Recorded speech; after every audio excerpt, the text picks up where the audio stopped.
الله أكبر. الحمد لله رب العالمين الرحمن الرحيم مالك يوم الدين.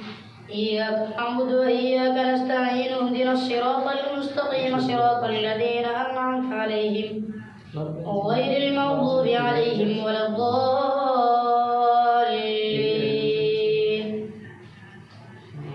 إليه يرد علم الساعة وما تخرج من ثمرات من أكمامها وما تحمل من أنثى ولا تضع إلا بعلمه. ويوم يناديهم أين شركائي قالوا آذنا كما منا من شهيد وضل عنهم ما كانوا يدعون من قبل وظنوا ما لهم من محيص. لا يسأم الإنسان من دعاء الخير وإن مسه الشر فيئوس قنوط. ولئن أذقناه نعماء بعد ضراء مسته ليقولن هذا لي وما أظن الساعة قائمة ولئن رجعت إلى ربي إن لي عنده للحسنى فلننبئن الذين كفروا بما عملوا ولنذيقنهم من عذاب غليظ. وإذا أنعمنا على الإنسان أعرض ونأى بجانبه وإذا مسه الشر فذو دعاء عريض. قل أرأيتم إن كان من عند الله ثم كفرتم به من أضل ممن هو في شقاق بعيد. سنريهم آياتنا في الآفاق وفي أنفسهم حتى يتبين لهم أنه الحق. أولم يكف بربك أنه على كل شيء شهيد. ألا إنهم في مرية من لقاء ربهم ألا إنه بكل شيء محيط. حميم عين سين قاف كذلك يوحي إليك وإلى الذين من قبلك الله العزيز الحكيم. له ما في السماوات وما في الأرض وهو العلي العظيم. تكاد السماوات يتفطرن من فوقهن والملائكة يسبحون بحمد ربهم ويستغفرون لمن في الأرض ألا إن الله هو الغفور الرحيم. والذين اتخذوا من دونه أولياء الله حفيظ عليه وما أنت عليهم بوكيل. وكذلك أوحينا إليك قرآنا عربيا لتنذر أم القرى ومن حولها وتنذر يوم الجمع لا ريب فيه فريق في الجنة وفريق في السعير. ولو شاء الله لجعلهم أمة واحدة ولكن يدخل من يشاء في رحمته والظالمون ما لهم من ولي ولا نصير. أم اتخذوا من دونه أولياء فالله هو الولي وهو يحيي الموتى وهو على كل شيء قدير. وما اختلفتم فيه من شيء فحكمه إلى الله ذلكم الله ربي عليه توكلت وإليه أنيب.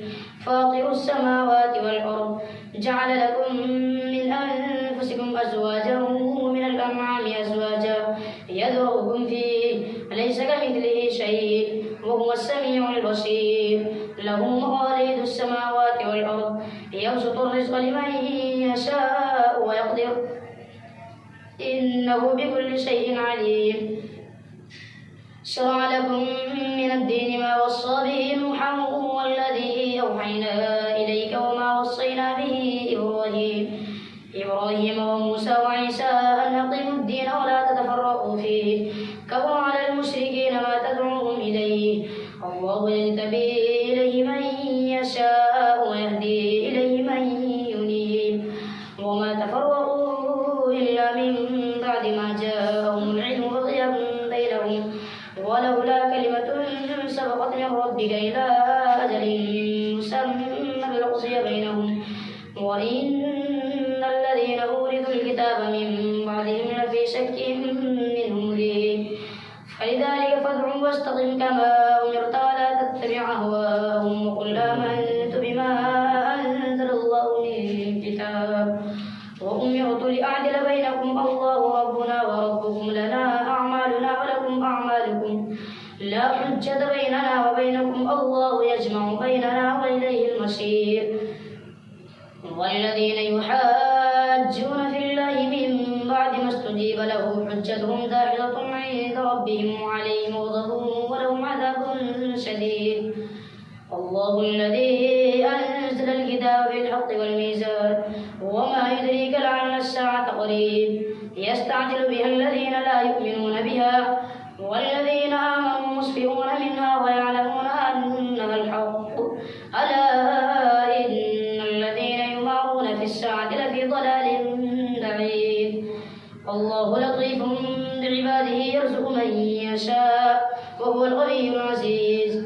من كان يريد حرث الآخرة نزد له في حرثه ومن كان يريد حرث الدنيا نؤتيه منها وما لهم في الآخرة من نصيب.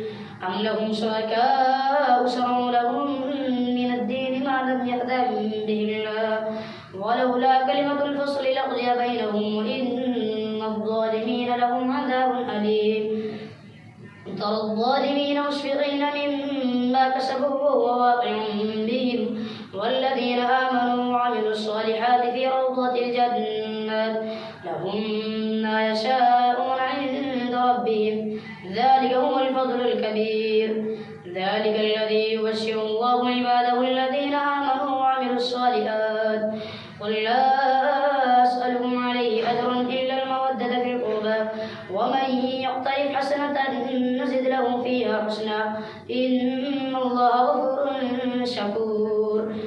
أم يقولون افترى على الله كذبا فإن يشاء الله يختم على قلبه ويمحو الله الباطل ويحق الحق بكلماته إنه عليم بذات الصدور.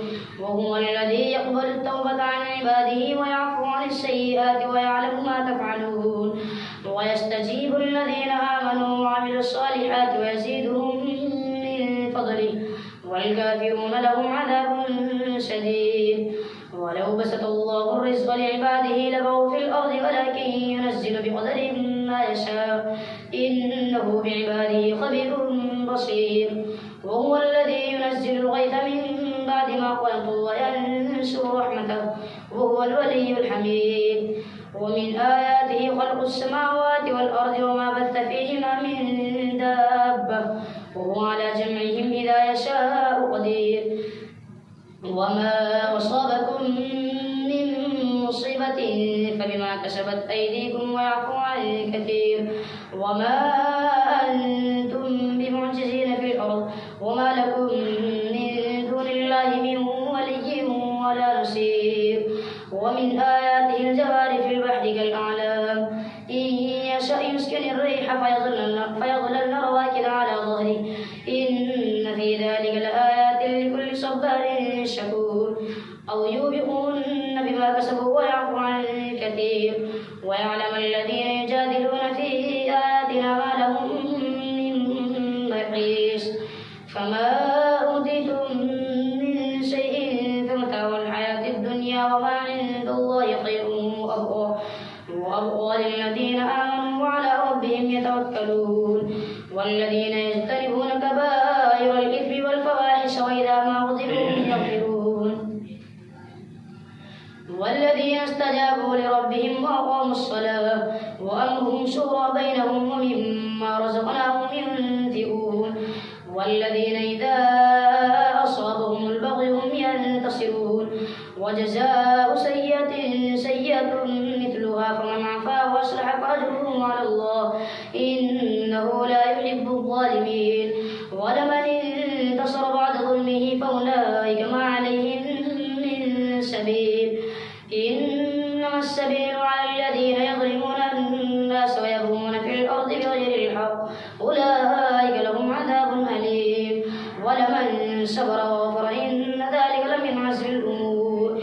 ومن يضلل الله فما له من ولي من بعده وترى الظالمين لما رأوا العذاب يقولون هل إلى مرد من سبيل.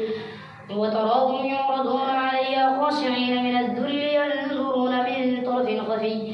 وقال الذين آمنوا إن الخاسرين الذين خسروا أنفسهم وأهليهم يوم القيامة ألا إن الظالمين في عذاب مهين وما كان لهم من أولياء ينصرونهم من دون الله ومن يضلل الله فما له من سبيل استجيبوا لربكم من قبل أن يأتي يوم لا مرد له من الله ما لكم من ملجأ يومئذ وما لكم من نكير فإن أعرضوا فما أرسلناك عليهم حفيظا إن عليك إلا البلاغ وإنا إذا أذقنا الإنسان منا رحمة فرح بها وإن تصبهم سيئة بما قدمت أيديهم فإن الإنسان كفور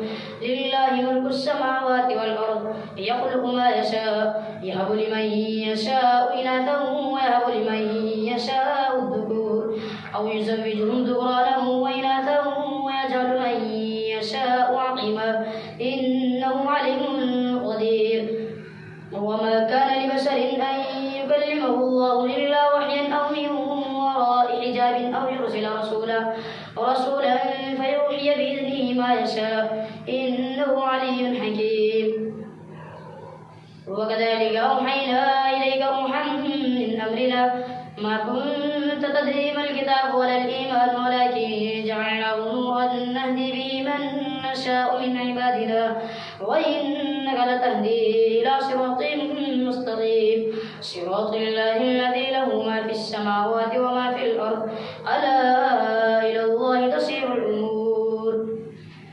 حميم والكتاب المبين إنا جعلناه قرآنا عربيا لعلكم تعقلون وإنه في أم الكتاب لدينا لعلي حكيم أفنضرب عنكم الذكر صفحا أن كنتم قوما مسرفين وكم أرسلنا من نبي في الأولين وما يأتيهم من نبي إلا كانوا به يستهزئون فأهلكنا أشد منهم بطشا ومثل الأولين ولئن سألتهم من خلق السماوات والأرض ليقولن خلقهن العزيز العليم الذي جعل لكم الأرض مهدا وجعل لكم فيها سبلا لعلكم تهتدون والذي نزل من السماء ماء بقدر فأنشرنا به بلدة ميتا كذلك تخرجون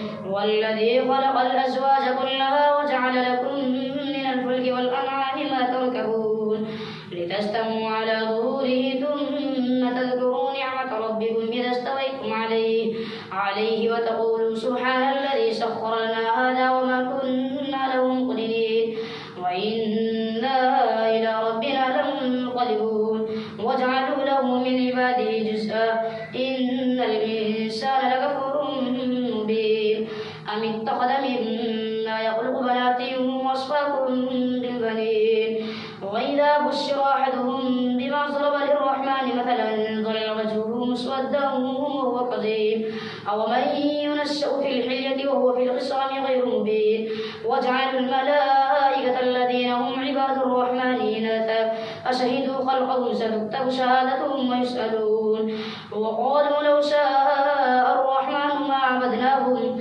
ما لهم بذلك من علم إن هم إلا يخرصون أم آتيناهم كتابا من قبله فهم به مستمسكون بل قالوا إنا وجدنا آباءنا على أمة وإنا على آثارهم مهتدون وكذلك ما أرسلنا من قبلك في قرية من نذير إلا قال مترفوها إنا وجدنا آباءنا على أمة وإنا على آثارهم مقتدون قال أولو جئتكم بأهدى مما وجدتم عليه آباءكم قالوا إنا بما أرسلتم به كافرون فانتقمنا منهم فانظر كيف كان عاقبة المكذبين الله أكبر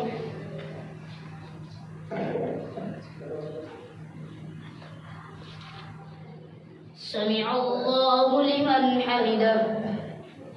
الله أكبر.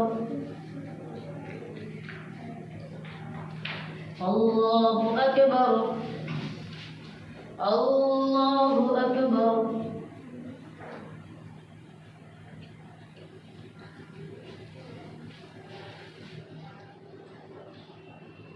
الله أكبر.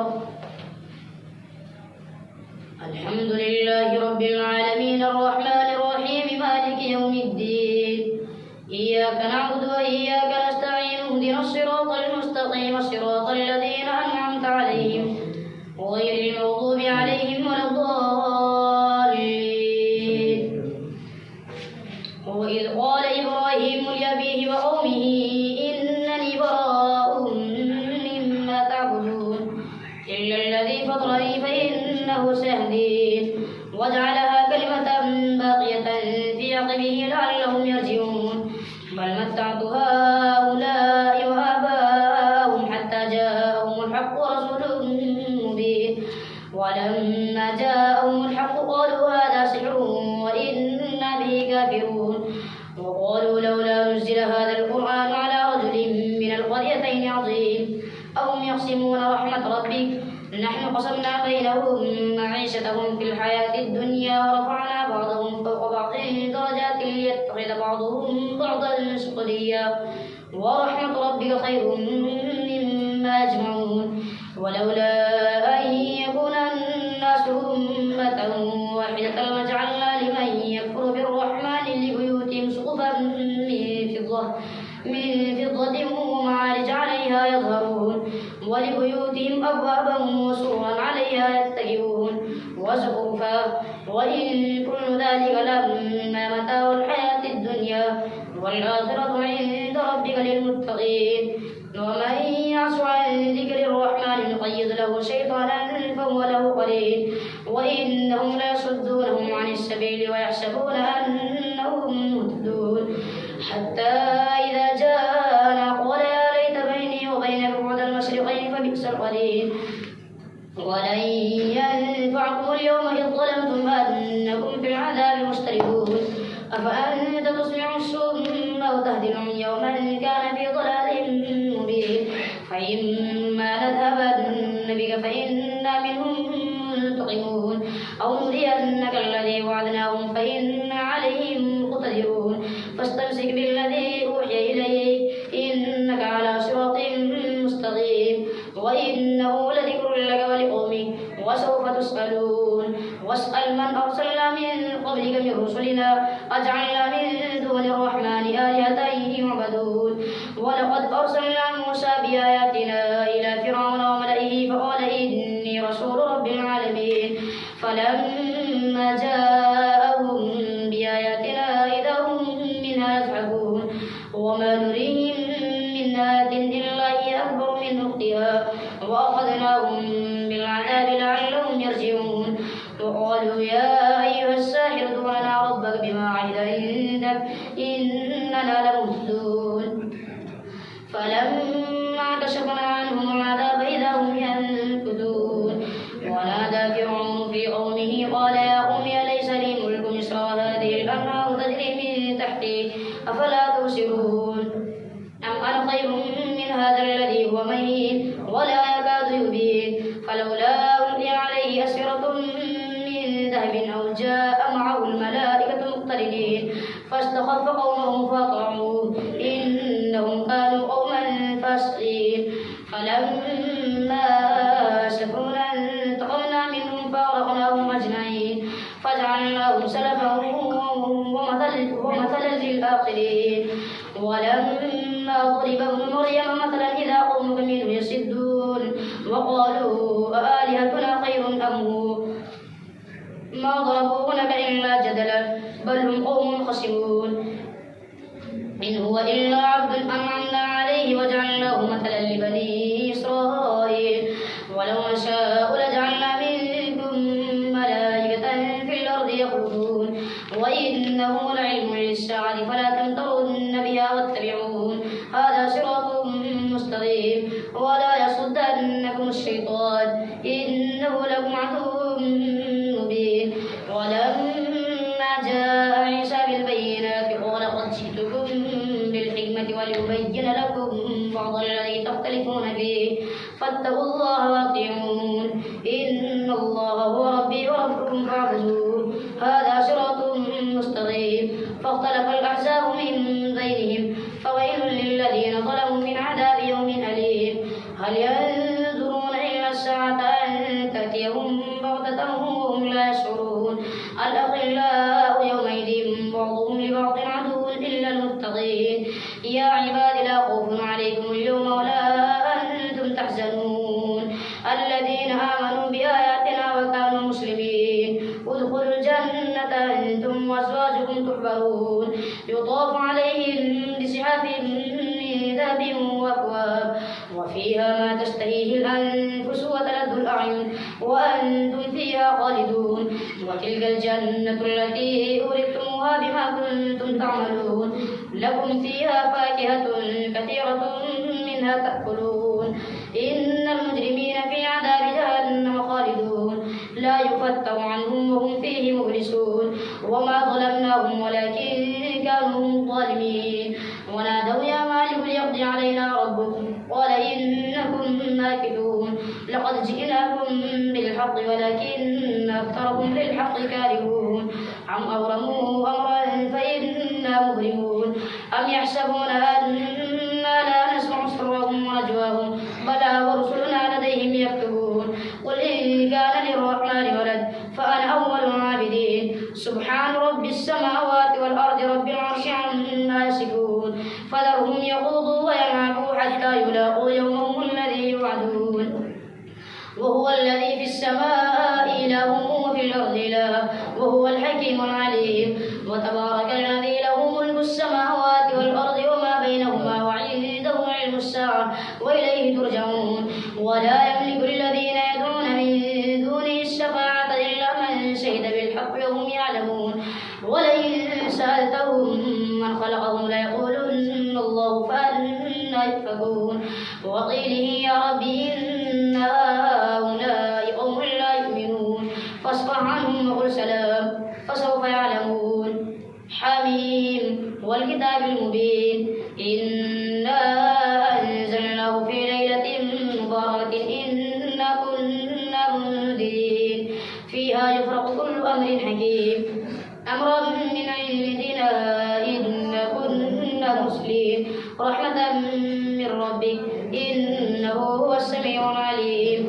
رب السماوات والأرض وما بينهما إن كنتم موقنين لا إله إلا هو يحيي ويميت. ربكم ورب آبائكم الأولين بل هم في شك يلعبون. فارتقب يوم تأتي السماء بدخان مبين يغشى الناس هذا عذاب أليم. ربنا اكشف عنا العذاب إنا مؤمنون. أنى لهم الذكرى وقد جاءهم رسول مبين.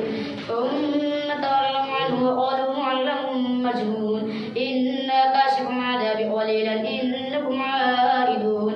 يوم نبطش البطشة الكبرى إنا منتقمون. ولقد فتنا قبلهم قوم فرعون وجاءهم رسول كريم أن أدوا إلي عباد الله إني لكم رسول أمين وأن لا تعلوا على الله إني آتيكم بسلطان مبين. وإني عذت بربي وربكم أن ترجمون وإن لم تؤمنوا لي فاعتزلون. فدعا ربه أن هؤلاء قوم مجرمون فأسر بعبادي ليلا إنكم متبعون واترك البحر رهوا إنهم جند مغرقون. كم تركوا من جنات وعيون وزروع ومقام كريم ونعمة كانوا فيها فاكهين كذلك وأورثناها قوما آخرين. فما بكت عليهم السماء والأرض وما كانوا منظرين. ولقد نجينا بني إسرائيل من العذاب المهين من فرعون إنه كان عاليا من المسرفين. ولقد اخترناهم على علم على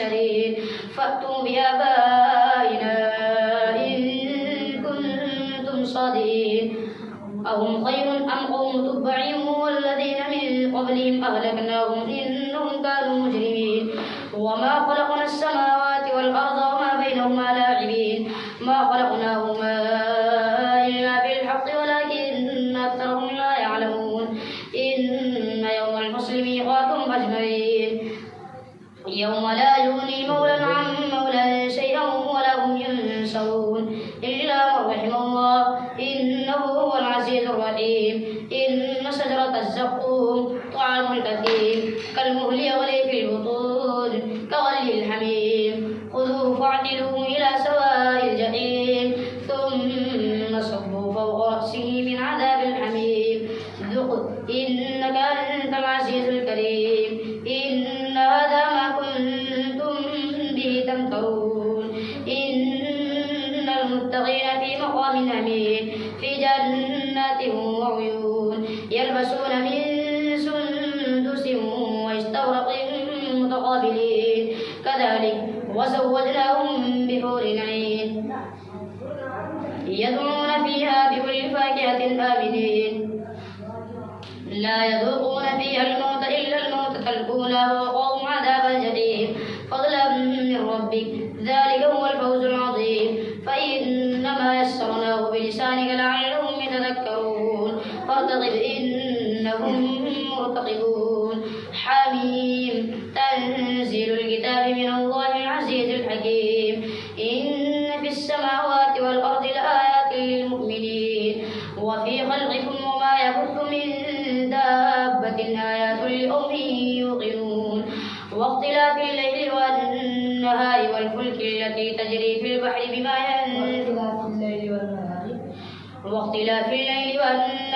وما أنزل الله من السماء من رزق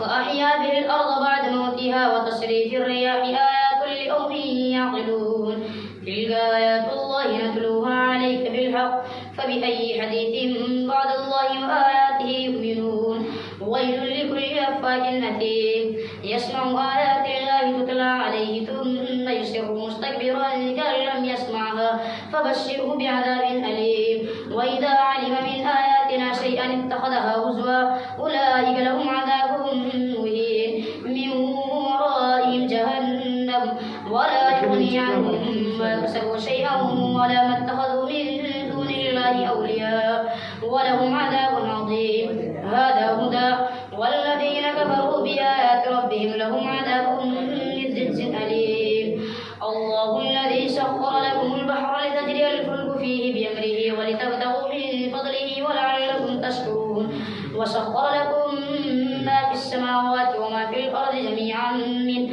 إن في ذلك لآيات لقوم يتفكرون قل للذين آمنوا يغفروا للذين لا يرجون أيام الله ليجزي قوما بما كانوا يكسبون من عمل صالحا فلنفسه ومن أساء فعليها ثم إلى ربكم ترجعون ولقد آتينا بني إسرائيل الكتاب والحكم والنبوة ورزقناهم من الطيبات وفضلناهم على العالمين وآتيناهم بينات من الأمر فما اختلفوا إلا من بعد ما جاءهم العلم بغيا بينهم إن ربك يقضي بينهم يوم القيامة فيما كانوا فيه يختلفون ثم جعلناك على شريعة من الأمر فاتبعها ولا تتبع أهواء الذين لا يعلمون إنهم لن يغنوا عنك من الله شيئا وإن الظالمين بعضهم أولياء بعض والله ولي المتقين هذا بصائر للناس هدى ورحمة لقوم يوقنون أم حسب الذين اجترحوا السيئات أن نجعلهم كالذين آمنوا وعملوا الصالحات سواء محياهم ومماتهم ساء ما يحكمون وخلق الله السماوات والأرض بالحق ولتجزى كل نفس بما كسبت وهم لا يظلمون أفرأيت من اتخذ إلهه هواه وأضله الله على علمه وختم على سمعه وقلبه وجعل على بصره غشاوة فمن يهديه من بعد الله أفلا تذكرون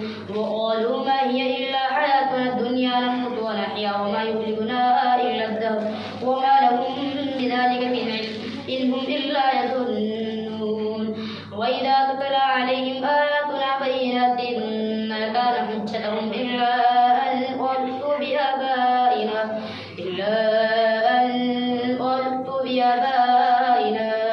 إن كنتم صادقين. قل الله يحييكم ثم يميتكم ثم يجمعكم إلى يوم القيامة لا ريب فيه ولكن أكثر الناس لا يعلمون. ولله ملك السماوات والأرض ويوم تقوم الساعة يومئذ يخسر المبطلون. وترى كل أمة جاثية كل أمة تدعى إلى كتابها اليوم تجزون ما كنتم تعملون. هذا كتابنا ينزل عليكم بالحق إنا كنا نستنسخ ما كنتم تعملون. فأما الذين آمنوا وعملوا الصالحات فيدخلهم ربهم في رحمته ذلك هو الفوز المبين. وأما الذين كفروا أفلم تكن آياتي تتلى عليكم فاستكبرتم وكنتم قوما مجرمين. وإذا قيل إن وعد الله حق والساعة لا ريب فيها قلتم ما ندري ما الساعة إن نظن إلا ظنا وما نحن بمستيقنين. وبدا لهم سيئات ما عملوا وحاق بهم ما كانوا به يستهزئون. وقيل اليوم ننساكم كما نسيتم لقاء يومكم هذا ومأواكم النار وما لكم من ناصرين. ذلكم بأنكم اتخذتم آيات الله هزوا وغرتكم الحياة الدنيا فاليوم لا يخرجون منها ولا هم يستعتبون. فلله الحمد رب السماوات ورب الأرض رب العالمين وله الكبرياء في السماوات والأرض وهو العزيز الحكيم. الله أكبر.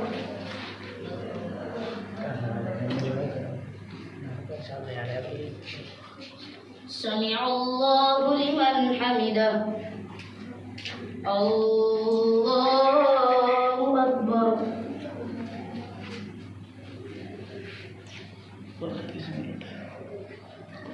الله أكبر.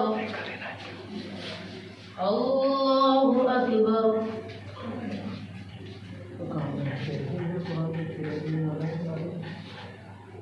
الله أكبر.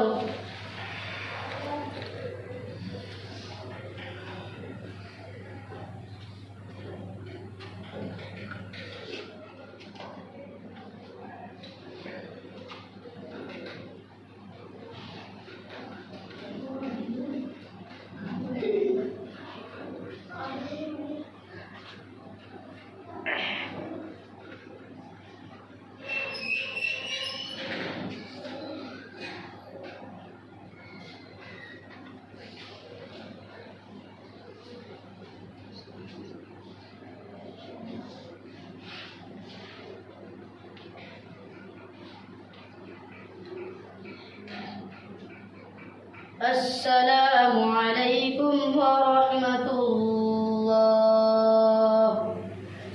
السلام